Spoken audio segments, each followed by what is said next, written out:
Good afternoon students third class में हम Hindi subject कर रहे हैं।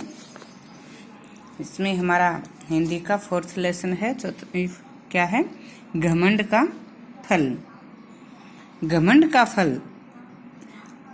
तो इसमें एक कहानी है, हाथियों की एक कहानी बताई गई है। इस कहानी के माध्यम से क्या शिक्षा दी गई है कि हमें कभी घमंड नहीं करना चाहिए।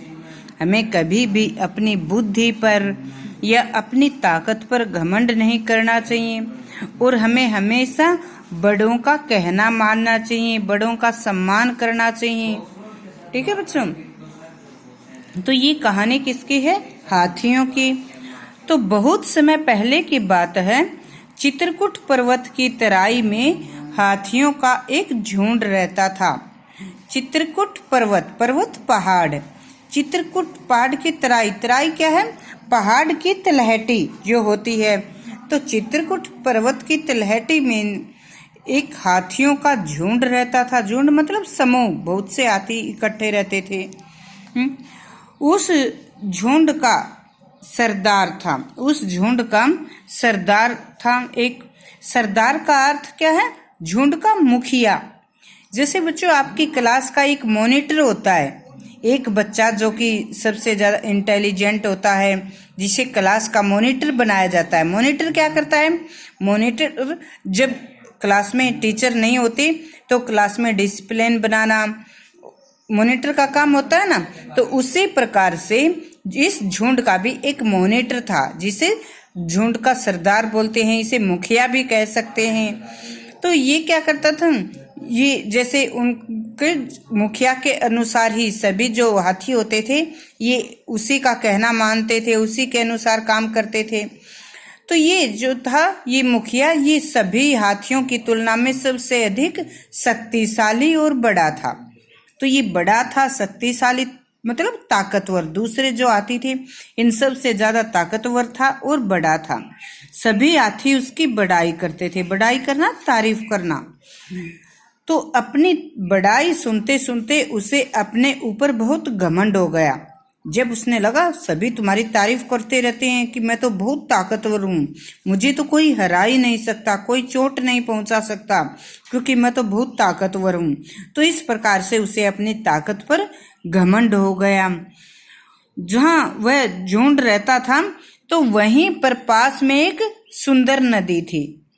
हाथियों का झुंड कहाँ रहता था? नदी के पास रहता था।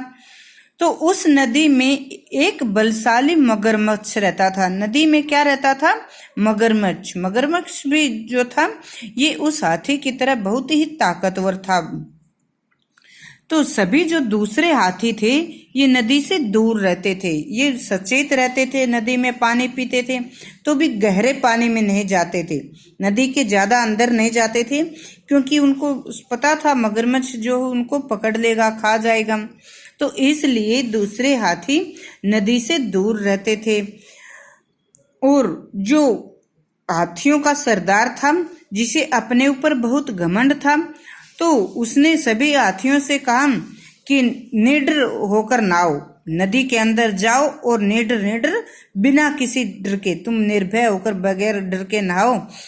जो मगरमच्छ है ये हमारा कुछ नहीं कर सकता, क्योंकि हम बहुत ताकतवर हैं। तो दूसरे हाथियों ने उसकी बात नहीं मानी और मना कर दिया।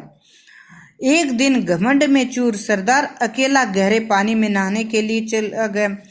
सरदार हाथियों का जो मुखिया था उसे अपनी ताकत पर घमंड था ना, और वो गहरे पानी में नदी के बीच में जैसे नहाने के लिए चला गया। अन्य हाथी जो किनारे पर ही नहा रहे थे।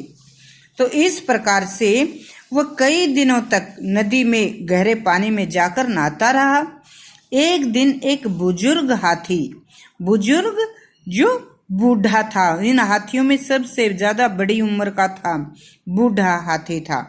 तो एक बुजुर्ग हाथी ने सरदार से समझाया, उससे कहा कि तुम हाथियों के सरदार से क्या समझाया कि इतने गहरे पानी में जाकर मत नहाया करो, वहां पर मगरमच्छ रहता है, वह खा जाएगा। परंतु हाथियों का सरदार तो बहुत घमंडी था। और उसने उस बुजुर्ग की बात नहीं मानी। वह रोज गहरे पानी में जाकर नहाने लगा। तो एक दिन जब वह गहरे पानी में जाकर नहा रहा था तो दूसरे हाथी भी धीरे धीरे उसके साथ चले गए। दूसरे हाथियों की भी हिम्मत बढ़ी, उसके साथ जाने की हिम्मत, हौसला बढ़ना। वे भी निडर होकर नहाने लगे। एक दिन जब वो नहा रहा था तो क्या हुआ, उसका पैर मगरमच्छ ने पकड़ लिया। देखो बच्चों, यहाँ चित्र में आप देख रहे हैं ना, हाथी जो हाथियों का सरदार है, इसका पैर मगरमच्छ ने पकड़ लिया। तो हाथी ने अपना पैर छुटाने की बहुत कोशिश की, लेकिन मगरमच्छ भी ताकतवर था और हाथी अपना पैर नहीं छुड़वा पाया। वह दर्द से चिल्लाने लगा। अब उसे उस बुजुर्ग हाथी की बात याद आई। बुजुर्ग हाथी ने उसे मना किया था, उसे समझा था ना कि गहरे पानी में मत जाना, वहां पर मगरमच्छ रहता है, परंतु इसने नहीं मानी। तो हमें बड़ों की बातें माननी चाहिए ना।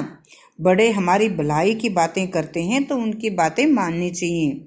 अब हाथी के जो सरदार था, इसे अपनी गलती का एहसास हुआ।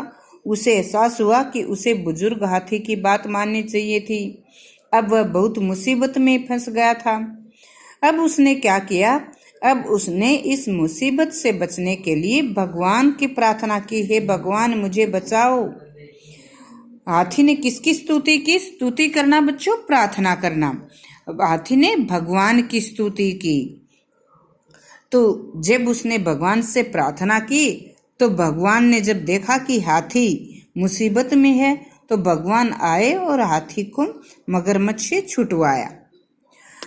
फिर हाथियों के सरदार ने अपनी गलती मानी, भगवान के पैर पकड़ लिए और नतमस्तक होना, झुकना, भगवान के आगे उन्हें झुककर, जैसे हम झुककर प्रणाम करते हैं ना, तो नतमस्तक होकर झुककर उनके चरणों में वह गिर गया और भगवान से माफी मांगी। भगवान ने उनको उठाया और कहा कि हमें हमेशा बड़ों का कहना मानना चाहिए। अगर वह उस बुजुर्ग हाथी की बात मानता तो ऐसी मुसीबत में नहीं फंसता ना। तो हमें हमेशा बड़ों का कहना मानना चाहिए और कभी भी अपने ऊपर घमंड नहीं करना चाहिए। ठीक है बच्चों, तो इस कहानी से हमें क्या शिक्षा मिली? कहानी क्या थी? घमंड का फल। तो इस कहानी से हमें क्या शिक्षा मिली कि हमें कभी घमंड नहीं करना चाहिए और हमेशा बड़ों का कहना मानना चाहिए, बड़ों का सम्मान करना चाहिए।